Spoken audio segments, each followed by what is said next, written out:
जय जगन्नाथ हरे कृष्ण भक्तवत्सल महाप्रभु श्री जगन्नाथ अभयचरण भूमिष्ठ दंडवत प्रणाम मो महाप्रभु होउचंदी भक्तवत्सल। महाप्रभु अनेक भक्तों सहित लीला करुथिले और एबे मध्य करूछंती। अनेक भक्त महाप्रभु लीला सहित लोकलोचन को आसीछंती। अनेक भक्त महाप्रभु लीला सहित गोपन भाव रही जाइछंती। महाप्रभुंकर अनेक विशेष भक्त मध्य अछंती। महाप्रभु को तो समस्त भल पाती। महाप्रभुंकर समस्त भक्त किंतु महाप्रभुंकर किछि विशेष भक्त अछंती। जेमिति कि भक्त श्री गोविंद दास, भक्त श्री बलराम दास, माँ करमा बाई, एमिति अनेक विशेष विशेष भक्त अछंती जहाँ महाप्रभु व्याकुल हुअन्ति। जहाँ को क्षणटीए न देखिले महाप्रभु व्याकुल हो जाती और जहाँ को देखिले महाप्रभु कांदी पकाती। महाप्रभु चका नयन अश्रु झरी आसे। एमिति महाप्रभु अनेक विशेष विशेष भक्त अछंती थिले, एबे मध्य थिबे। बोध हुए एबे आमे जानि पारुना, परवर्ती समय बोध हुए आसी पारंती, प्रकाश पाई पारे तांको लीला कथा। महाप्रभु केमिति तांको सहित लीला करिसेंती। सेमिति विशेष भक्त मध्य आउ जणे भक्त थिले भक्त श्री लाखा। ये भक्त श्री लाखा आम ओडिशार भक्त नुहंती। भक्त श्री लाखा घर होउची राजस्थान मधुरखंड ग्राम एवं भक्त श्री लाखा परम साधु सेवी, परम संत सेवी, वैष्णव सेवी, भक्त सेवी थिले। तांकर जीवनर आधार कहिले, तांकर जीवनर प्राण कहिले भक्तों सेवा से बुझंती। एवं जो भक्त, जो व्यक्ति भगवान को भल न पाइले चलिब, भगवान को सेवा न कले चलिब, किंतु जदि भगवान को भक्तों सेवा करुछंती, भगवान को भक्तों को भल पाउछंती, संत मान को भल पाउछंती, संत मान को सेवा करुछंती, वैष्णव मान को सेवा करुछंती, भगवान ता प्रति अति प्रीत गुण। भगवान को सेवा न कले भगवान खुशी हेई पारंती न हेई पारंती, किंतु तांको भक्तों के सेवा कले भगवान निश्चित रूपे कृपा करंती, निश्चित रूपे खुशी हुंती। सेमिति एक भक्त थिले भक्त श्री लाखा। तांको घर राजस्थान रो मधुरखंड ग्राम। तांकर नीति दिनर नियम हैला अनेक साधु वैष्णव को से प्रसाद सेवन करते। निज घरे प्रसाद बनाई अनेक साधु वैष्णव तांको घर को आसंती प्रसाद भोजन करने, प्रसाद सेवन करने। तांको घर को आसंती, भजन कीर्तन करती एवं लाखा निज हाथ में प्रसाद प्रस्तुत करती। तांकर धर्मपत्नी जोबाबाई, लाखांकर धर्मपत्नी का नाम जोबाबाई एवं तांकर कन्या गंगाबाई एवं तांकर पुत्र देवा, एमाने अति आनंद मन प्रसाद प्रस्तुत करती एवं साधु वैष्णव मान को प्रसाद सेवन कराती। साधु वैष्णव माने भजन कीर्तन करती, प्रसाद सेवन करती, आशीर्वाद करी भक्त परिवार को जाती। एमती तांकर प्रत्येक दिन नियम थिला। एकदा कौन होईची, मधुरखंड ग्राम रे अचानक अकाल मरुड़ी पड़िला। लोके खाइबा को हैरान हेले, लोक खाइबा को पाइले नहीं। तेणु ग्रामवासी माने जेहेतु लाखा, किंतु लाखा पाखरे यथेष्ट परिमाण भगवान को कृपारु, महाप्रभु श्री जगन्नाथ कृपारु यथेष्ट परिमाण रे तांको पाखरे अर्थ संबल एवं शस्य संबल मध्य थिला। सेतिरे से साधु वैष्णव का सेवा करते। तेणु ग्रामवासी माने विचार कले, जो माने खाइबा को न पाउथिले विचार कले आमे तो खाइबा को पाउना, जदि आमे जाई लाखा घरे पहुंचबू, से आमको एते लोक साधु वैष्णव मान को प्रसाद सेवन कराउछंती, आमको मध्य प्रसाद सेवन कराइबे, आमको मध्य गोटे टाइम कि दुई टाइम खाइबा मिली जिवो, आमे बंची जिवु। तेणु से विचार कले आमे तो एमिति बेसर गले से आमको देई पारंती न देई पारंती, किंतु आमे जदि वैष्णव वेश धारण करिबा, साधु संतଙ୍କ भଳି वेश धारण करिबा, से आमको निश्चित रूप से भोजन कराइबे, प्रसाद सेवन कराइबे। यह विचार करी ग्रामवासी माने वैष्णव वेश धारण कले, तिलक धारण कले, गलारे कंठी धारण कले एवं शुभ्र वस्त्र धारण करी भगवान का नाम संकीर्तन करी प्रत्येक दिन जाती साधु वैष्णव के बेश एवं लाखांग द्वार प्रसाद सेवन कर आसती। एमती प्रत्येक दिन चलला जिते एते लोक प्रत्येक दिन भोजन कले तेणु लाखांग शस्य भंडार अर्थ भंडार समस्त खाली होगा लगे। हठात लाखा देखिले कि भक्तश्री लाखा देखिले कि तांको पाखरे आउ यथेष्ट परिमाण रे पर्याप्त धन संपत्ति नाही। से समस्त धन संपत्ति रे साधु वैष्णव के संतों सेवा कर सारी। तेणु से विचार कले आउ 2-3 दिन मात्र संबल अच्छी से सेवा करें। तेणु से विचार कले आउ 2-3 दिन भितर मु गाँ छाड़ी घर छाड़ी पलैली वृंदावन पलैली सेठी जाई भगवान का नाम संकीर्तन करी भगवान का नाम जप करी। भगवान का कृपा जेते दिन थिला मु सेवा करूथी एबे तो नाही। तेणु मु गाँ छाड़ी पलैली साधु वैष्णव आसी मो द्वार खाली फेरी जिवे भोकरे फेरी जिवे एहा मु केबे सही परिबि नाही। तेणु मु घर छाड़ी पलैली। साधु वैष्णव माने भोकरे फेरी गले मु तांको मुह देखै परिबि नाही भगवान को अपमान हेबो यह विचार करी से विचार कली कि मु ग्राम छाड़ी पलैली। एमती भगवान को विचार करी संध्या आळती रे भगवान को समस्त मन कथा जणैले महाप्रभु महाबाहु जगतरनाथ जगन्नाथ आपण को कृपारू आपण को दयारू आज जाए साधु वैष्णव मान सेवा करुले किंतु महाप्रभु मो पाखरे एते संबल नाही आ 2-3 दिन मात्र संबल अच्छी सेतिकिरे मु आ 2-3 दिन सेवा करि परिबि। तापर साधु संत साधु वैष्णव भक्तजन मो द्वार खाली फेरिबे भोकिला मुहरे फेरी जिवे भोकिला पेटरे फेरी जिवे सुखिला मुह नहीं फेरी जिवे। तेणु मु तांको आ मुह देखै परिबि नाही। तेणु मु एहा विचार करिछि मो मन रे एमिति भाव आसीछि घर छाड़ी चली जी तेमिति विचार करी भगवान को एमिति जणै लाखा सोईछन्ति निद हेउ न थाए। एमिति किछि समय भाबिला परे तांकर आखि लागि जाइछि सोई पडिछन्ति। स्वप्न सुंदर स्वप्न शिरोमणि आसी लाखांग स्वप्न रे पहुंची महाप्रभु श्री जगन्नाथ आसी लाखांग स्वप्न रे पहुंचले। अरे मोर प्रिय भक्त लाखा तू कौन पाई चिंता करूछ तू तो संपूर्ण रूपे निजको समर्पण करी देइछु मते ताले तू कौन पाई चिंता करूछ। साधु वैष्णव माने केमिति भोजन करिवे केमिति प्रसाद सेवन करिवे मु से व्यवस्था करी देबे तू आदौ चिंता कर नाही तू तोर कर्म करी जा। तो लाखा कहउछन्ति महाप्रभु मो पाखरे किछि नाही तेणु केमिति सेवा करिवे। तो महाप्रभु स्वप्न रे कहउछन्ति काली सकाळु तोर घर द्वार रे एक सगड़े गहम आसी पहुंचीबो एवं गोटिए दुधियाड़ी महिषी आसी पहुंचीबो तू ताकू रखिबो एवं समस्त गहम को नहीं निज अमार रे रखिदबो जेतिकी दरकार साधु वैष्णव को पाई सेतिकी प्रत्येक नीति बाहर करूथिबो अमाररू एवं साधु वैष्णव को सेवा करूथिबो। किंतु मने रख केबे से अमार को जाई देखिबो नहीं कि केते अछि केवल बाहर करूथिबो सेवा करूथिबो। ठीक सेमिति महिषीटी को प्रत्येक दिन दोहुथबो घीओ क्षीर लगणी दही जहाँ जेतिकी पाई दरकार सेतिकी दोहुथबो किंतु विचार करिबो ना केउठी आसुची काहे आसुची एते दबो कि नाही एते टाइम दोही भी कि नाही यह केबे विचार करिबो नाही। महाप्रभु एमिति लाखा को आदेश दे निर्देश दे अंतर्ध्यान होई गले लाखा को निद भांगी गला। महाप्रभु करे एक ही स्वप्न महाप्रभु ये कौन कहले मते ता परदिन ठीक जमिति महाप्रभु कहिसंती स्वप्न रे लाखा सखाळु उठी नित्य कर्म सारी भगवान को सेवा करुछंती पूजा करुछंती।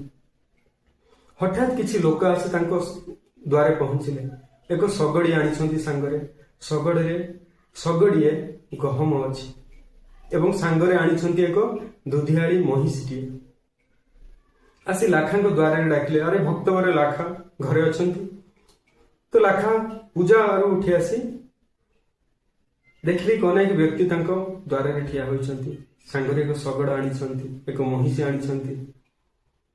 तो व्यक्ति माने कहले आमे आपनको पाख पड़िसा राज्यर आमे आसीछु आपनको राज्य रे आपनको ग्राम रे मरुड़ी पड़िछि तेणु आम ग्रामवासी माने यह विचार करिछु आपनको किछि सहाय्य करिबो। तेणु आम समस्त ग्राम किछि किछि गहम आदाय करी संग्रह करी এই ଶଗଡ଼ିରେ ଲଦି ଆଣିଛୁ ଆପଣଙ୍କୁ ଦେବା ପାଇଁ ଏବଂ ଆପଣ ଆମ ଗ୍ରାମର ଯିଏ ମହାଜନ ଯିଏ ମୁଖିଆ ସିଏ ମହିଷିଟି ଦେଇଛନ୍ତି ଆପଣଙ୍କୁ ଦେବା ପାଇଁ। ଆମେ ଜାଣିଛୁ ଆପଣ ସବୁ ନେଇ ଲୋକଙ୍କ ସେବାରେ ଲଗେଇବେ, ସାଧୁ ବୈଷ୍ଣବଙ୍କ ସେବାରେ ଲଗେଇବେ। ତେଣୁ ଆମେ ଆପଣଙ୍କୁ ଦେଇଦେଲେ ଆପଣଙ୍କ ମାଧ୍ୟମରେ ଆମେ ବି ସେବା କରିବାର ସୁଯୋଗ ପାଇଯିବୁ। ଏହା ବିଚାର କରି ଏହା ଚିନ୍ତା କରି ଆମେ ଆପଣଙ୍କ ପାଖକୁ ନେଇ ଆସିଛୁ। ତେଣୁ ଆପଣ ଗ୍ରହଣ କରନ୍ତୁ। ତ ଲାଖା ସେମାନଙ୍କ କଥା ଶୁଣି ସମସ୍ତ ମହାପ୍ରଭୁଙ୍କୁ ଧନ୍ୟବାଦ ଦେଇ ଗ୍ରହଣ କଲେ। ସେମାନେ ଚାଲିଗଲେ। ଲାଖା ଯାଇ ଠାକୁର ଘରେ ମହାପ୍ରଭୁଙ୍କ ଚରଣରେ ଦଣ୍ଡବତ ହୋଇ ପଡ଼ିଗଲେ। ଆଖିରୁ ଅଶ୍ରୁ ଝରୁଥାଏ।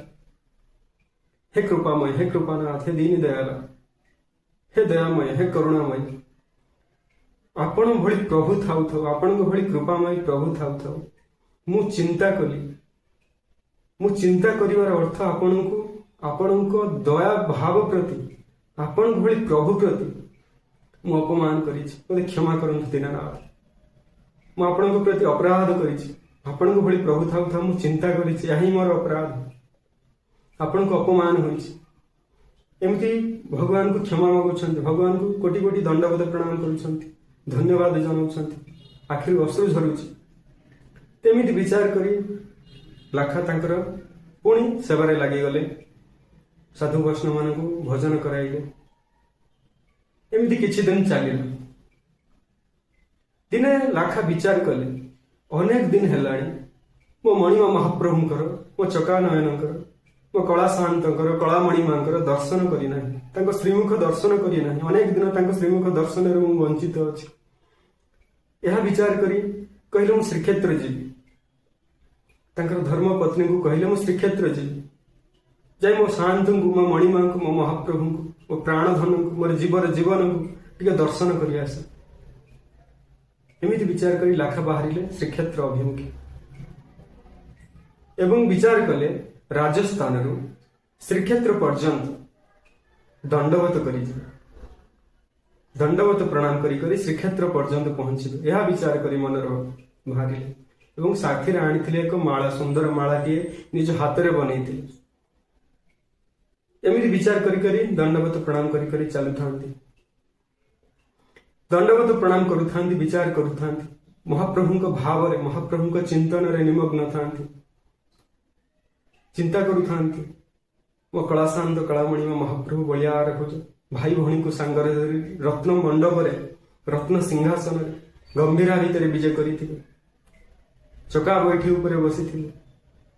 ଆଜାନୁଲମ୍ବିତ ଭୁଜ ବଢେଇଥିବେ। ଭକ୍ତମାନଙ୍କୁ ଦର୍ଶନ ଦେଉଥିବେ। ଭକ୍ତମାନଙ୍କୁ ଆନନ୍ଦ କରାଉଥିବେ। 60 ପଉଟି ଭୁଞ୍ଜୁଥିବେ, 56 ଭୋଗ ଭୁଞ୍ଜୁଥିବେ। କଳାଶ୍ରୀ ମୁଖରେ ଚକା ଚକା ନୟନ ରଙ୍ଗା ଆଧାରରେ ସ୍ମିତହାସ୍ୟ ଦେଇ ଭକ୍ତମାନଙ୍କୁ ଆନନ୍ଦ ପ୍ରଦାନ କରୁଥିବେ। ଏମିତି ବିଚାର ଭାବ ଚାଲିଥାଏ ତାଙ୍କ ମନରେ। ପୁଣି କେବେ କେବେ ବିଚାର କରନ୍ତି, ମୁଁ ଯିବି, ମୋ ଭଳି ଅଧମଟିଏ ଶୂଦ୍ର ଜାତିରେ ଜନ୍ମ, ମତେ କଣ ମହାପ୍ରଭୁ କୃପା କରିବେ? ମୁଁ ତ ଶୂଦ୍ର ଜାତିରେ ଜନ୍ମ। ପୁଣି ବିଚାର କରୁଥାନ୍ତି, ଧନ୍ୟ ତୁରେ ଲାଖା, ମହାପ୍ରଭୁ ତତେ କୃପା କରି ତାଙ୍କ ଚରଣକୁ ଡାକୁଛନ୍ତି, ଦର୍ଶନ ଦେବା ପାଇଁ ତତେ ଡାକୁଛନ୍ତି। ତୁ ଧନ୍ୟ ଲାଖା। ତୁ ବିଷୟରେ ବୁଡି ଅଛୁ, ପାପୀଟେ ତୁ। ମନେ ମନେ ବିଚାର କରୁଥାନ୍ତି, କିନ୍ତୁ ସେ ପାପୀ ନୁହନ୍ତି। ତୋ ଭଳି ପାପୀକୁ, ତୋ ଭଳି ବିଷୟରେ ବୁଡିଥିବା ବ୍ୟକ୍ତିକୁ ମହାପ୍ରଭୁ କୃପା କରି ଡାକୁଛନ୍ତି। ପୁଣି ବିଚାର କରୁଥାନ୍ତି ଲାଖା, ମୁଁ ଯିବି, ଯାଇ ଗରୁଡ ଖମ୍ବ ପଛରୁ ମହାପ୍ରଭୁଙ୍କୁ ଦର୍ଶନ କରିବି। ଗରୁଡ ଖମ୍ବଙ୍କୁ ଆଲିଙ୍ଗନ କରିବି। ମହାପ୍ରଭୁଙ୍କ ଚକାନୟନକୁ ଦର୍ଶନ କରିବି। ମନରେ ଏମିତି ଭାବ ଆସୁଥାଏ, ମତେ ଟିକେ ମହାପ୍ରଭୁ କୃପା କରନ୍ତେନି, ମତେ ଟିକେ ଆଜାନୁଲମ୍ବିତ ଭୁଜ ବଢି ମତେ ଟିକେ କୋଳେଇ ନିଅନ୍ତେନି, ମତେ ଟିକେ ତାଙ୍କ କୋଳରେ ଶୋଇ ମୋ ମୁଣ୍ଡ ଆଉଁସି ଦିଅନ୍ତେନି, ପଚାରନ୍ତେନି ଲାଖା କେମିତି ଅଛୁ। ଏମିତି ତାଙ୍କର ଭାବ ଆସୁଥାଏ ମନରେ। ଦଣ୍ଡବତ କରି ପ୍ରଣାମ କରି ଚାଲିଥାନ୍ତି। ଏମିତି କିଛି ଦିନ ଗଲା, ଯାଇ ପହଞ୍ଚିଲେ ଶ୍ରୀକ୍ଷେତ୍ର। ଆଉ ଅଳ୍ପ ଦୂର ଥାଏ। ଶ୍ରୀକ୍ଷେତ୍ର ସୀମାବର୍ତ୍ତୀରେ ପହଞ୍ଚି ଗଲେଣି। ସୀମାରେ ପହଞ୍ଚିବା ଜାଣି ମହାପ୍ରଭୁ ଜଗତରନାଥ ଜଗନ୍ନାଥ ରତ୍ନ ସିଂହାସନ ଝୁମିବାକୁ ଲାଗେ। ରତ୍ନ ସିଂହାସନରେ ସ୍ଥିର ହୋଇ ବସି ପାରିଲେ ନାହିଁ ଆମ ମହାପ୍ରଭୁ। ତାଙ୍କର ପ୍ରିୟ ଭକ୍ତ ଲାଖା ଆସୁଛନ୍ତି ଭକ୍ତଙ୍କୁ ଦେଖିବା ପାଇଁ, ଭକ୍ତଙ୍କୁ ଦର୍ଶନ ଦେବା ପାଇଁ, ଦର୍ଶନ କରିବା ପାଇଁ ଭକ୍ତଙ୍କୁ। निज भक्त को दर्शन देवे और भक्तर सी दर्शन करेंगे कारण महाप्रभु तांकर प्रिय भक्त को दर्शन करने प्रतीक्षा करि मोर प्रिय भक्त आसुची तो महाप्रभु सेवायत मानू आज्ञा देले मोर प्रिय भक्त आसुची लाखा आसुची राजस्थान रु आसीची दंडवत प्रणाम जणे जणे राजस्थान रु आसुची क्षत व्यक्षत हो गलानी तार शरीर आंठू छिड़ी गलानी पाद छिड़ी गलानी हाथ छिड़ी गलानी तथापि सी दंडवत प्रणाम जणे आसुची तुम्हें जाओ पालिंकी नहीं जाओ मो भक्त को पालिंकी रे बसई तुम्हें नहीं कि आस यह मोर आज्ञा कह तो भक्त माने महाप्रभु का आज्ञा अनुसार पंडा माने सेवायत माने महाप्रभु का आज्ञा अनुसार पालिंकी धरी बाहर भक्त केउं बाट सारा पचारि पचारि चली था आपण लाखा जहाँ को देखु था पचार आपण लाखा नहीं आपण तो दंडवत प्रणाम करू ना आपण नुहति एमती कहू था लाखा भक्त किए अच्छा महाप्रभु पठे पालिंकी किछि दूर गला परे लाखा कहले आज्ञा मु लाखा प्रणाम कले सेवायत मानू पंडा मानू प्रणाम कले आज्ञा मते खोजुछंती आपण लाखा आज्ञा मु लाखा तो पंडा माने सेवायत माने लाखा चरण में पड़गले अरे तुम धन्य भक्त तुम भली भक्त धन्य तुम भली भक्त दर्शन पाई आम धन्य जहाँ को महाप्रभु निजे प्रतीक्षा करिछंती महाप्रभु जहाँ को चाही बसी दर्शन करने धन्य तुम्हें लाखा महाप्रभु तुम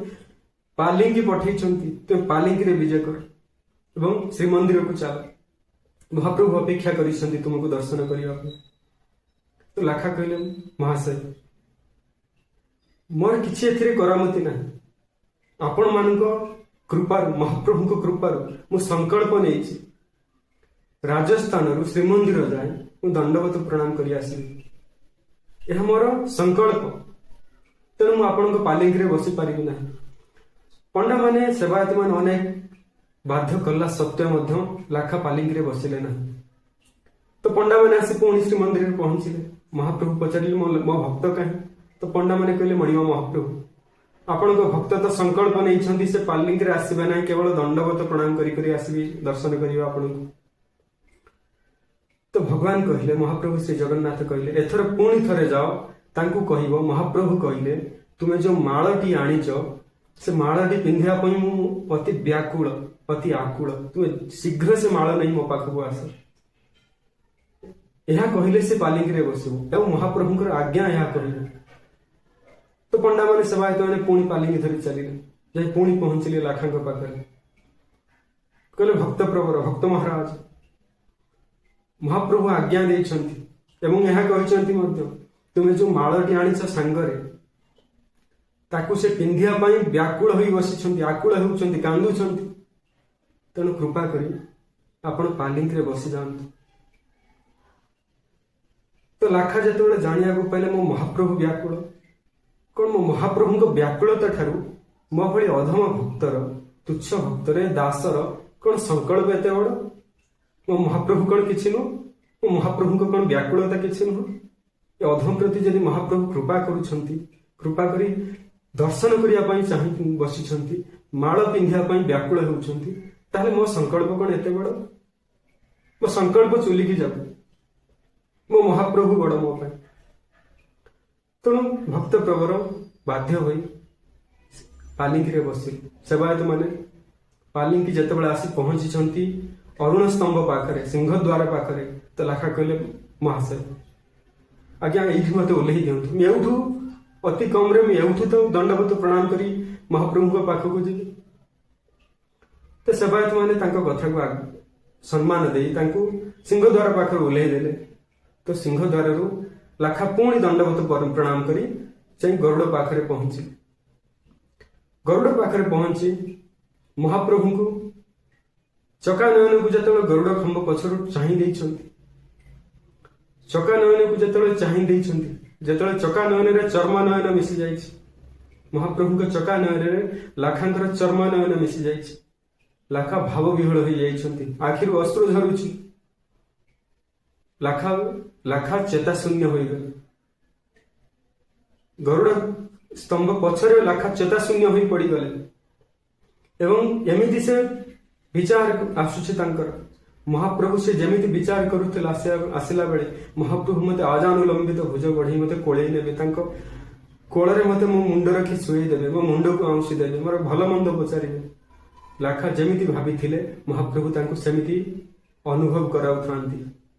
ଚେତାଶୂନ୍ୟ ଅବସ୍ଥାରେ ଲାଖା ଏହା ଦେଖୁଛନ୍ତି ମହାପ୍ରଭୁ ତାଙ୍କୁ ଭୁଜ ବଢେଇ କୋଳେଇ ନେଇଛନ୍ତି, ଆଲିଙ୍ଗନ କରୁଛନ୍ତି ଏବଂ ତାଙ୍କୁ କୋଳରେ ମହାପ୍ରଭୁଙ୍କ କମଳ କୋଳରେ ତାଙ୍କୁ ଶୋଇ ଦେଇ ତାଙ୍କ ମୁଣ୍ଡକୁ ଆଉଁସୁଛନ୍ତି। ଆରେ ମୋ ପ୍ରିୟ ଭକ୍ତ ଲାଖା, ତୋତେ ଅନେକ ବାଧା ହୋଇଛି ନା, ତୋତେ ଅନେକ ପୀଡ଼ା ହୋଇଛି ନା, ଏତେ ଦୂରରୁ ଆସିଛୁ, ଆଉ ଘରେ ସବୁ କେମିତି ଅଛନ୍ତି, କେମିତି ଅଛୁ ମୋ ପ୍ରିୟ ଭକ୍ତ, ଏମିତି ଅନେକ କଥା ପଚାରୁଛନ୍ତି ଲାଖା। ମହାପ୍ରଭୁଙ୍କ ନୟନରୁ ଆନନ୍ଦାଶ୍ରୁ, ପ୍ରେମାଶ୍ରୁ, ବାତ୍ସଲ୍ୟର ଅଶ୍ରୁ ଝରୁଛି, ସ୍ନେହ ବାତ୍ସଲ୍ୟର ଅଶ୍ରୁ ଝରୁଛି ମହାପ୍ରଭୁଙ୍କ ନୟନରୁ ଭକ୍ତ ପାଇଁ। ଭକ୍ତଙ୍କୁ କୋଳରେ ଶୋଇ ପଚାରୁଛନ୍ତି ମହାପ୍ରଭୁ। ତ କିଛି ସମୟ ପରେ ଲାଖାଙ୍କର ଚେତା ଫେରିଲା। ଯେମିତି ଗୋବିନ୍ଦ ଦାସଙ୍କୁ ଦର୍ଶନ ଦେବା ପାଇଁ, ଗୋବିନ୍ଦ ଦାସଙ୍କ ସହିତ କଥା ହେବା ପାଇଁ ଗୋବିନ୍ଦ ଦାସଙ୍କୁ ଅନେକ ସମୟରେ ମହାପ୍ରଭୁ ଶ୍ରୀ ଜଗନ୍ନାଥ ଶ୍ରୀମନ୍ଦିରରେ ଅଟକେଇ ରଖନ୍ତି। ତ ଲାଖାଙ୍କୁ ମଧ୍ୟ ଭଗବାନଙ୍କ ସହିତ ସେମିତି, ଲାଖାଙ୍କ ସହିତ ଭଗବାନ ଶ୍ରୀ ଜଗନ୍ନାଥ, ମହାପ୍ରଭୁ ଶ୍ରୀ ଜଗନ୍ନାଥ ସେମିତି ଲୀଳା କଲେ। ଲାଖାଙ୍କୁ ଅନେକ ଦିନ ପର୍ଯ୍ୟନ୍ତ ତାଙ୍କ ପାଖରେ ରଖିଲେ। ପ୍ରତ୍ୟେକ ଦିନ ଲାଖାଙ୍କ ସହିତ କଥାବାର୍ତ୍ତା ହୁଅନ୍ତି ଏବଂ କୁହନ୍ତି, ମୋର ପ୍ରିୟ ଭକ୍ତ ଲାଖା, ତୁ ମତେ କ୍ଷଣକିଟି ପାଇଁ ମତେ ମୋ ଠାରୁ ତୁ ଦୂର ହଉ ନାହିଁ, ତୁ କେଉଁଆଡେ ଯା ନାହିଁ, ମୋ ପାଖରେ ତୁ ରହ, ମୋ ସମ୍ମୁଖରେ ତୁ ବସି ରହ, ମୁଁ ତତେ ଦର୍ଶନ କରି ଆନନ୍ଦ ଲଭୁଛି। ମହାପ୍ରଭୁ କହୁଛନ୍ତି, ଆଜ୍ଞା ଭକ୍ତଙ୍କୁ ବିଚାର କରନ୍ତୁ, ଏତେ ଭକ୍ତ ଉତ୍ସଳ ମହାପ୍ରଭୁ, ତୁ ସଦା ସର୍ବଦା ମୋରି ସମ୍ମୁଖରେ ବସି ରହ, ମୁଁ ତତେ ଦେଖିଲେ ହିଁ ଆନନ୍ଦ ଲଭୁଛି। ତ ଲାଖା କହୁଛନ୍ତି, ମହାପ୍ରଭୁ ଆପଣଙ୍କ କୃପାରୁ ଏ ପଞ୍ଚଭୂତର ଶରୀର ମିଳିଛି, ଯେହେତୁ ପଞ୍ଚଭୂତର ଶରୀର, ତେଣୁ ସ୍ନାନ ଶୌଚାଦି ତ ମତେ କର୍ମ, ଏସବୁ କର୍ମ ତ ମତେ କରିବାକୁ ପଡିବ, ତେଣୁ ସେଥିପାଇଁ ତ ମତେ ବାହାରକୁ ଯିବାକୁ ହିଁ ପଡିବ। ଆପଣ ଏତେ ଅଧୀର ହେଲେ, ଏତେ ବ୍ୟାକୁଳ ହେଲେ, ଏତେ ଭକ୍ତବତ୍ସଳ ହେଲେ କେମିତି ଚଳିବ? ତ ମହାପ୍ରଭୁ କହୁଛନ୍ତି, ଲାଖା ଏମିତି ହୁଅନ୍ତା, ମୁଁ ଯେମିତି ସଚିଦାନନ୍ଦ, ତତେ ସେମିତି ସଚିଦାନନ୍ଦ କରିଦିଅନ୍ତି, ତତେ ଆଉ କିଛି କରିବାକୁ ପଡନ୍ତାନି, ମୁଁ ଯେମିତି ତୁ ସେମିତି ହେଇଯାଆନ୍ତୁ, ଚିନ୍ମୟ ହେଇଯାଆନ୍ତୁ, ତତେ ଆଉ କୌଣସି ନା ଭୋକ, ନା ଶୋଷ, ନା ଶୌଚ, ନା ସ୍ନାନ କିଛି କରିବାକୁ ପଡନ୍ତା, ତୁ ମୋ ଭଳି ହେଇଯାଆନ୍ତୁ। ତ ଲାଖା ମହାପ୍ରଭୁଙ୍କ ହାତ ଯୋଡ଼ି କହୁଛନ୍ତି, ମଣିମା, ନାଇଁ ମଣିମା, ଆପଣ ଯେଉଁଠି ଅଛନ୍ତି ଠିକ ଅଛନ୍ତି, ମୁଁ ଯେଉଁଠି ଅଛି ଠିକ ଅଛି, ଆପଣ ଆପଣଙ୍କ ସ୍ଥାନରେ ଠିକ ଅଛନ୍ତି, ମୁଁ ମୋ ସ୍ଥାନରେ ଠିକ ଅଛି। ଯଦି ମୁଁ ଆପଣଙ୍କ ଭଳି ହେଇଯିବି ତାହେଲେ ଆପଣ କଣ ଏମିତି ବ୍ୟାକୁଳ ହେଇଥାନ୍ତେ ମୋ ପାଇଁ? ଆପଣ କଣ ମୋ ପ୍ରତି ଏମିତି ଭାବ ଆସିଥାନ୍ତା, ନା ମୋର ଭାବ ଆସିଥାନ୍ତା ଆପଣଙ୍କ ପାଇଁ? ଯଦି ଆମେ ସମାନ ହେଇଯାଆନ୍ତେ ତାହେଲେ କାହାରି ହୃଦୟରେ କାହାରି ପ୍ରତି ଏମିତି ଭାବ ରୁହନ୍ତାନି। ତେଣୁ ଆପଣଙ୍କ ଭକ୍ତିରୁ, ଆପଣଙ୍କ ଏ ସ୍ନେହ କୃପାରୁ, ଏ ବାତ୍ସଲ୍ୟ କୃପାରୁ ମତେ ବଞ୍ଚିତ କରନ୍ତୁନି ମଣିମା। ଆପଣ ଯେମିତି ଅଛନ୍ତି ଠିକ ଅଛନ୍ତି, ମୁଁ ଯେମିତି ଅଛି ଠିକ ଅଛି। ଏମିତି ଅନେକ ଦିନ ପର୍ଯ୍ୟନ୍ତ ଲାଖା ଶ୍ରୀକ୍ଷେତ୍ରରେ ରହିଲେ, ସଦା ସର୍ବଦା ମହାପ୍ରଭୁଙ୍କୁ ଦର୍ଶନ କରୁଥାନ୍ତି, ମହାପ୍ରଭୁଙ୍କ ଚରଣରେ ବସିଥାନ୍ତି, ମହାପ୍ରଭୁଙ୍କ ସହିତ ବାର୍ତ୍ତାଳାପ କରୁଥାନ୍ତି। ସ୍ୱୟଂ ମହାପ୍ରଭୁ ଶ୍ରୀ ଜଗନ୍ନାଥ ଲାଖାଙ୍କ ସହିତ କଥା ହଉଥିଲେ, ଗୋବିନ୍ଦ ଦାସଙ୍କ ସହିତ ହେଲା ଭଳି। ଏମିତି ଦିନେ ମହାପ୍ରଭୁ ଶ୍ରୀ ଜଗନ୍ନାଥ ଭକ୍ତବରେ ଲାଖା ବସି ଦୁହେଁ କଥା ହେଉଥାନ୍ତି। ଲାଖା ପଚାରିଲେ, ଆରେ ଭକ୍ତ, ଆରେ ଲାଖା, ଆଉ ଘରେ ପତ୍ନୀ କେମିତି ଅଛନ୍ତି? ଲାଖା କହୁଛନ୍ତି, ଭଲରେ ଅଛନ୍ତି ମଣିମା, ଆପଣଙ୍କ କୃପାରୁ, ଆପଣଙ୍କ ଦୟାରୁ ଭଲରେ ଅଛନ୍ତି। ତ ଭଗବାନ କହୁଛନ୍ତି, ଆଉ ଝିଅ କେମିତି ଅଛି, ମୋର ନାତୁଣୀ କେମିତି ଅଛି? ଭଗବାନ ନାତୁଣୀ ସମ୍ବନ୍ଧ ଯୋଡିଛନ୍ତି, ମୋ ନାତୁଣୀ କେମିତି ଅଛି, ସାଙ୍ଗରେ ନେଇ ଆସିଲୁନି? ତ ଲାଖା କହୁଛନ୍ତି, ମଣିମା, ଝିଅ ଏବେ ବିବାହ ଯୋଗ୍ୟ ହୋଇଗଲାଣି, ତେଣୁ ଏତେ ଦୂର ତାକୁ ଆଣିପାରିଲି ନାହିଁ। ତ ଭଗବାନ କହୁଛନ୍ତି, ଭଲ କଥା, ମୋ ନାତୁଣୀକୁ ଏକ ଭଲ ବର ପାତ୍ର ଦେଖି ବିବାହ କରାଇଦେବୁ। ବିବାହରେ କୌଣସି ଉଣା ରଖିବୁ ନାହିଁ, କୌଣସି କମି ରଖିବୁ ନାହିଁ ମୋ ନାତୁଣୀର ବିବାହ।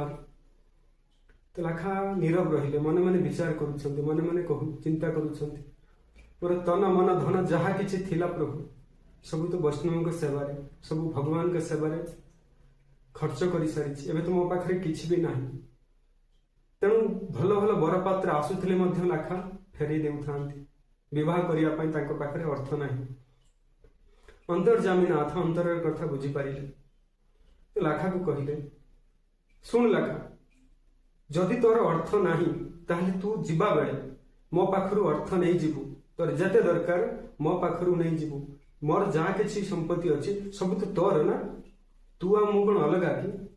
ତେଣୁ ଯାହା ବି ମୋ ପାଖରେ ଅଛି ସବୁ ତୋର ସମ୍ପତ୍ତି। ଏହା ବିଚାର କରି ତୁ ଗଲାବେଳେ ମୋ ପାଖରୁ ସମ୍ପତ୍ତି ନେଇଯିବୁ। ଲାଖା ଏହା ଶୁଣି ଭଗବାନଙ୍କ କଥା ଶୁଣି କାନରେ ହାତ ଦେଇ କାନ ବନ୍ଦ କରିଦେଲେ। କହିଲେ, ମଣିମା ମହାପ୍ରଭୁ, ଏହା ଆପଣ କେମିତି ବିଚାର କରୁଛନ୍ତି? ମୁଁ ସାଧାରଣ ମନୁଷ୍ୟଟେ ହୋଇ ସାଧାରଣ ମନୁଷ୍ୟ ହୋଇ ଆପଣଙ୍କ ଦେବ ସମ୍ପତ୍ତିକୁ ମୁଁ କେମିତି ଉପଭୋଗ କରିବି? ଏହା କଣ ଯୋଗ୍ୟ ମଣିମା ମହାପ୍ରଭୁ? ସାଧାରଣ ମଣିଷଟେ କଣ ଦେବ ସମ୍ପତ୍ତି ଉପଭୋଗ କରିପାରିବ? ତେଣୁ ଆପଣ କ୍ଷମା କରିବେ ମଣିବାବୁ, ମୁଁ ଆପଣଙ୍କ ସମ୍ପତ୍ତି ନେଇପାରିବି ନାହିଁ। କିନ୍ତୁ ମହାପ୍ରଭୁ ଲାଖାକୁ ଦେବା ପାଇଁ ଜିଦ୍ ଧରି ବସିଲେ। ମଣିମା ମହାପ୍ରଭୁ ଜଗନ୍ନାଥ ଏବଂ ଲାଖାଙ୍କ ମଧ୍ୟରେ ବାର୍ତ୍ତାଳାପ ଚାଲିଲା। ଲାଖା କହୁଛନ୍ତି, ମଣିମା, ହେ ଜଗନ୍ନାଥ, ଆପଣ କଣ ମତେ ନ ଦେଇଛନ୍ତି? ଆପଣଙ୍କ ପ୍ରିୟ କରିଛନ୍ତି ମତେ, ଆପଣଙ୍କ ଚରଣ କମଳରେ ମତେ ସ୍ଥାନ ଦେଇଛନ୍ତି, ସାକ୍ଷାତ ମୋ ସହିତ ବସି କଥା ହେଉଛନ୍ତି, ମତେ ଆଲିଙ୍ଗନ କରିଛନ୍ତି। ଏହାଠୁ ଆଉ ବଡ ଭାଗ୍ୟର କଣ? ସଂସାରରେ ଆଉ କଣ ବାକି ରହିଲା ମୁଁ ପାଇବା ପାଇଁ? ଆଉ ମତେ ଆପଣ ଦେବାକୁ ଚାହୁଁଛନ୍ତି? କଣ ଦେବ ସମ୍ପତ୍ତି ଠାରୁ ଏହା କିଛି କମ କି? ଦେବ ସମ୍ପତ୍ତି ତୁଚ୍ଛ ୟା ଆଗରେ। କିନ୍ତୁ ମଣିମା ମହାପ୍ରଭୁ ଜଗନ୍ନାଥ ଲାଖାଙ୍କୁ ଦେବା ପାଇଁ ଜିଦ୍ ଧରି ବସିଲେ। ନାଇଁ ଲାଖା, ମୁଁ ତତେ ଦେବି, ତୁ ନବୁ, ଏହା ମୋର ଆଦେଶ। ତ ଲାଖା କିଛି ନ କହି ନୀରବ ରହିଲେ। ରାତିରେ ବିଚାର କଲେ, ମୁଁ ଯଦି ଏଠି ରହିବି ତାହେଲେ ମହାପ୍ରଭୁ ନିଶ୍ଚିତ ରୂପେ ମତେ ଦେବେ। ତାହା ନେବା ମୁଁ ଉଚିତ ନୁହଁ, କାରଣ ମୁଁ ଏଠି କିଛି ନେବା ପାଇଁ ଆସିନଥିଲି। ମୋ ଭକ୍ତି ମୁଁ ମହାପ୍ରଭୁଙ୍କୁ ଦେବା ପାଇଁ ଆସିଥିଲି। ତେଣୁ ମହାପ୍ରଭୁଙ୍କୁ ଯଦି ପ୍ରତି ବଦଳରେ ମୁଁ କିଛି ନେଇକି ଗଲି ତାହେଲେ ମୋ ଭକ୍ତ ହେବାର କଣ କିଛି ମର୍ଯ୍ୟାଦା ରହିଲା ନାହିଁ। ତେଣୁ ମହାପ୍ରଭୁଙ୍କ ଠାରୁ ମୁଁ କିଛି ନେବି ନାହିଁ ଏବଂ ମହାପ୍ରଭୁଙ୍କୁ ନ ଜଣେଇ ମୁଁ ଏଠାରୁ ଚାଲିଯିବି। ଏମିତି ବିଚାର କରୁଥାନ୍ତି।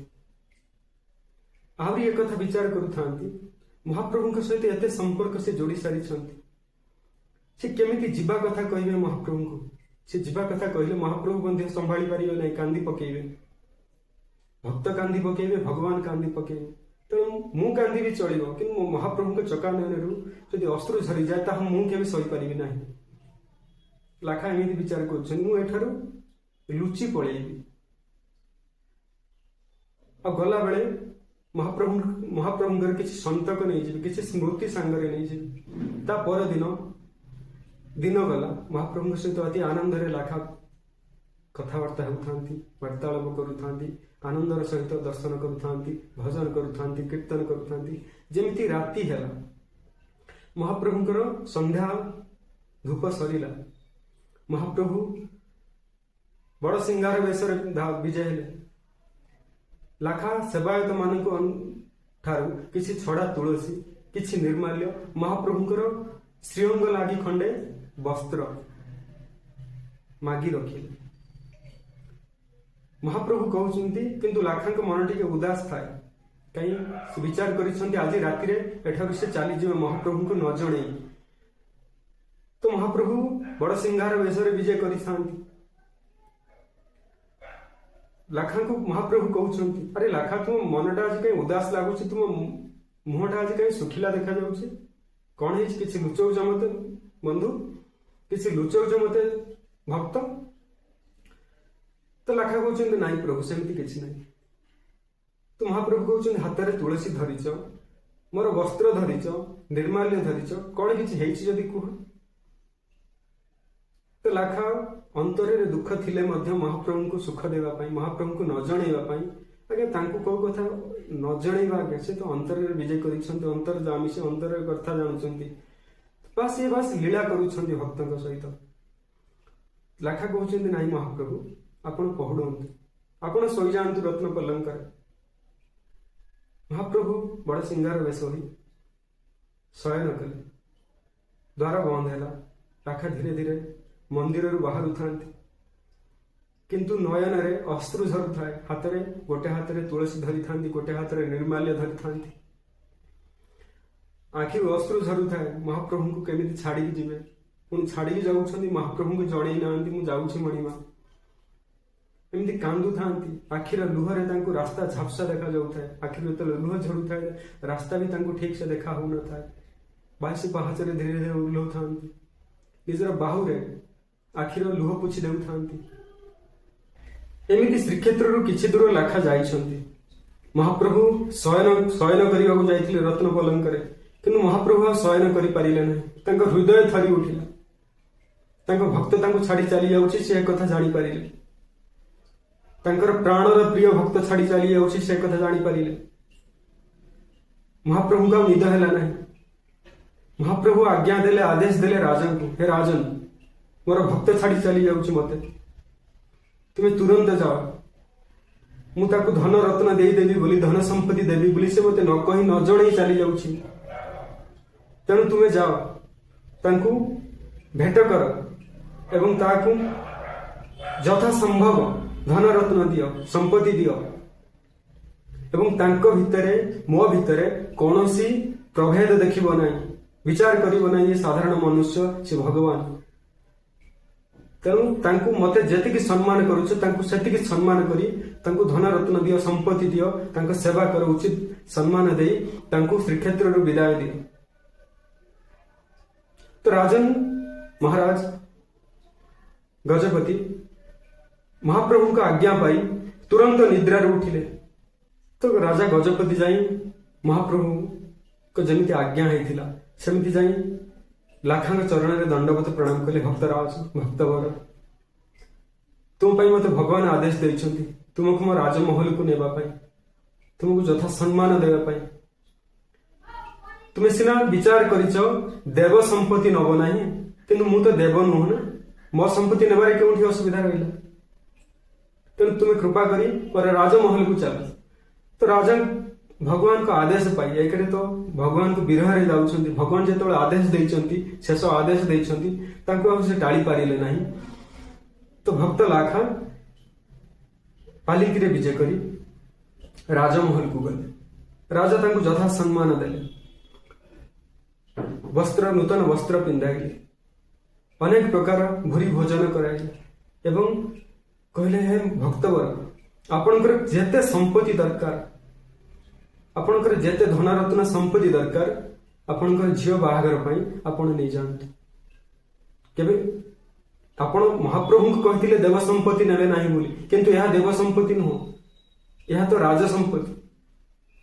ତେଣୁ ମୋ ସମ୍ପତ୍ତିରୁ ମୁଁ ଆପଣଙ୍କୁ ଦଉଛି, ଆପଣ ନିଅନ୍ତୁ। ଏହା ମହାପ୍ରଭୁଙ୍କର ଆଦେଶ, ଆଜ୍ଞା। ଆପଣ ମହାପ୍ରଭୁଙ୍କ ଆଦେଶକୁ ଅବହେଳା କରନ୍ତୁ ନାହିଁ। ତାଙ୍କ ଚରଣରେ ପଡ଼ି ତାଙ୍କୁ ବିନୀତ ଅନୁରୋଧ କଲେ। ତ ଲାଖା ତାଙ୍କର ଯେତିକି ଦରକାର ଥିଲା ଝିଅ ବାହାଘର ପାଇଁ ସେତିକି ମାତ୍ର ନେଲେ ଏବଂ ରାଜା ତାଙ୍କୁ ସସମ୍ମାନେ ରାଜସ୍ଥାନରେ ଛାଡ଼ିଲେ। ଲାଖା ଯାଇ ପହଞ୍ଚିଲେ ରାଜସ୍ଥାନରେ, ତାଙ୍କର ଝିଅରେ ବିବାହ କରାଇଲେ, ଉତ୍ତମ ଉପଯୁକ୍ତ ପାତ୍ରଟି ଦେଖି ବିବାହ କରାଇଲେ। ଅତି ଆନନ୍ଦରେ ତାଙ୍କର ଦିନ କଟିଲା। ସେମିତି ସାଧୁ ବୈଷ୍ଣବଙ୍କ ପୂର୍ବ ପରି ସେବା ଚାଲିଲା। ସାଧୁ ବୈଷ୍ଣବ ମାନେ ତାଙ୍କ ନୀତି ପ୍ରତିନିଧି ତାଙ୍କ ଘରକୁ ବିଜେ କଲେ। ଲାଖା ମହାପ୍ରଭୁ ଶ୍ରୀ ଜଗନ୍ନାଥଙ୍କ ନାମ ଭଜନରେ, ନାମ ସ୍ମରଣରେ, ଭଗବାନଙ୍କ ଲୀଳା, ଭଗବାନଙ୍କ ସହିତ ଘଟିଥିବା ସମସ୍ତ ଲୀଳା ମାନଙ୍କୁ ଚିନ୍ତନ କରି ଦିନ ବିତାଇଲେ। ଲାଖାଙ୍କ ଜୀବନ ଏମିତି ବିତିଲା। ଶେଷରେ ଲାଖା ତାଙ୍କ ପରିବାର ଅତି ଆନନ୍ଦର ସହିତ ଭଗବାନ ସାଧୁ ବୈଷ୍ଣବଙ୍କ ସେବା କରି ଶ୍ରୀଧାମ ପ୍ରାପ୍ତ ହେଲେ, ମହାପ୍ରଭୁଙ୍କ ଚରଣ ପ୍ରାପ୍ତ ହେଲେ, ବୈକୁଣ୍ଠ ପ୍ରାପ୍ତ ହେଲେ। ଆଜ୍ଞା, ଲାଖାଙ୍କ ଚରିତ୍ର ଆଉ ଟିକେ ବିସ୍ତାର ଅଛି। ତାଙ୍କର ଝିଅଙ୍କର ବିବାହ ହେଲା, ଗଙ୍ଗାବାଇଙ୍କର ବିବାହ ହେଲା, ତାଙ୍କର ଝିଅଙ୍କର ପତିଦେବଙ୍କର ମୃତ୍ୟୁ ହେଲା, ଅକାଳ ମୃତ୍ୟୁ ହେଲା, ତାଙ୍କର ପୁତ୍ରଙ୍କର ବିବାହ ହେଲା। କିନ୍ତୁ ଭିଡ଼ିଓଟି ଅତି ବଡ଼ ହେଇଯାଉଛି ବୋଲି ଏତିକିରେ ସାରୁଛି। ଏହା ଥିଲା ଆଜ୍ଞା ଭକ୍ତ ଶ୍ରୀ ଲାଖାଙ୍କ ଚରିତ୍ର। ମହାପ୍ରଭୁ ଆମର ଏତେ କୃପାଳୁ, ଏତେ ଦୟାଳୁ, ଭକ୍ତଙ୍କ ସହିତ ଏମିତି ଲୀଳା କରିଛନ୍ତି। ଆଜ୍ଞା ସମସ୍ତ ଘଟଣାଟି କେବଳ ପଛରେ କାରଣ ହେଉଛି ସନ୍ଥ ସେବା। ଲାଖା ସନ୍ଥଙ୍କ ସେବା କରନ୍ତି, ବୈଷ୍ଣବଙ୍କ ସେବା କରନ୍ତି। ଶୂଦ୍ର କୂଳରେ ଜନ୍ମ ହେଲେ ମଧ୍ୟ ସନ୍ଥଙ୍କ ସେବା କରିବାରୁ ମହାପ୍ରଭୁଙ୍କ ପ୍ରିୟ ଭକ୍ତରେ ସେ ଭାଜନ ହୋଇଥିଲେ। ମହାପ୍ରଭୁ ତାଙ୍କ ସହିତ କଥାବାର୍ତ୍ତା ହେଉଥିଲେ, ତାଙ୍କ ପାଇଁ ବ୍ୟାକୁଳ ହେଉଥିଲେ, ତାଙ୍କ ପାଇଁ ଆକୁଳ ହେଉଥିଲେ। ଏମିତି ଭକ୍ତ ବତ୍ସଳ ଆମ ମହାପ୍ରଭୁ। ତେଣୁ ସନ୍ଥ ମାନଙ୍କୁ ସାଧୁ ମାନଙ୍କୁ ଅପରାଧ କରନ୍ତୁ ନାହିଁ, ତାଙ୍କ ପ୍ରତି କୌଣସି କଟୁ ବାକ୍ୟ କୁହନ୍ତୁ ନାହିଁ। କିଏ ଭଲ କିଏ ଖରାପ ବିଚାର କରିବାର ସାମର୍ଥ୍ୟ ଯୋଗ୍ୟତା ଆମ ପାଖରେ ନାହିଁ। କିଏ ଭଲ କିଏ ଖରାପ ମହାପ୍ରଭୁ ଜାଣିଛନ୍ତି।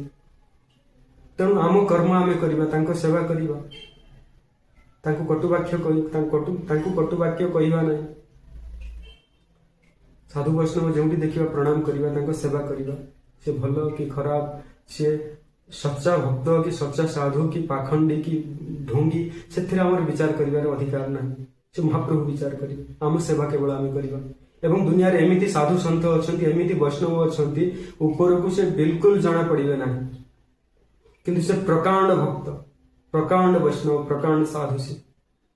ତେଣୁ ଆମର ଚିହ୍ନିବାରେ ଏ ସାଧାରଣ ପାପୀ ନେତ୍ରରେ ଆମର ସେତେ ଯୋଗ୍ୟତା ନାହିଁ। ମହାପ୍ରଭୁଙ୍କୁ କୃପା ହେଉ, ସମସ୍ତଙ୍କୁ ପ୍ରଣାମ କରନ୍ତୁ, ସମସ୍ତ ସାଧୁ ବୈଷ୍ଣବଙ୍କୁ ସେବା କରନ୍ତୁ, ମହାପ୍ରଭୁଙ୍କ କୃପା ହେଉ, ଭଗବାନଙ୍କ ନାମ ନିଅନ୍ତୁ, ଭଗବାନଙ୍କ ନାମରେ ଜୀବନ ବିତେଇ ଦିଅନ୍ତୁ। ଲାଖାଙ୍କ ପରିବାର ପରି ସତ୍କାର୍ଯ୍ୟରେ ଥିବା, ତାଙ୍କ ନାମ ନେଉଥିବା ଏ ମହାପ୍ରଭୁ ନିଶ୍ଚିତ ରୂପେ ଏ ଜନ୍ମ ମୃତ୍ୟୁ ଚକ୍ରରୁ, ଏ ଦୁଃଖାଳୟରୁ ଆମକୁ ଉଦ୍ଧାର କରି ସୁଖାଳୟ ପ୍ରଦାନ କରିବେ। ଭଗବାନଙ୍କ ଚରଣରେ ଏମିତି ମହାପ୍ରଭୁଙ୍କ ଭକ୍ତବତ୍ସଳ ମହାପ୍ରଭୁଙ୍କ ଚରଣ ଛାଡ଼ି କେଉଁଆଡ଼େ ଯାଆନ୍ତୁ ନାହିଁ, ଅନ୍ୟ କେଉଁଠିକି ଯାଆନ୍ତୁ ନାହିଁ, ଯିବାର ଆବଶ୍ୟକ ନାହିଁ। ଆମ ମହାପ୍ରଭୁ ଆମ ପାଖରେ ଅଛନ୍ତି, ତାଙ୍କ ଭଳି ପ୍ରଭୁ ଦୁନିଆରେ ନାହାନ୍ତି। ତାଙ୍କ ଭଳି କୃପାମୟ, ତାଙ୍କ ଭଳି ଦୟାମୟ, ତାଙ୍କ ଭଳି କରୁଣାମୟ, ତାଙ୍କ ଭଳି ଭକ୍ତବତ୍ସଳ, ତାଙ୍କ ଭଳି ଦୀନ ଦୟାଳ ସଂସାରରେ କେହି ନାହାନ୍ତି। କେତେ କେତେ ଆମର ସମସ୍ତ ପାପକୁ କ୍ଷମା କରି ଦେଇପାରନ୍ତି ସେ, ତାଙ୍କ ନାମ ନେଇ ଆମେ ଦିନ କାଟିବା। ଜୟ ଜଗନ୍ନାଥ, ହରେ କୃଷ୍ଣ।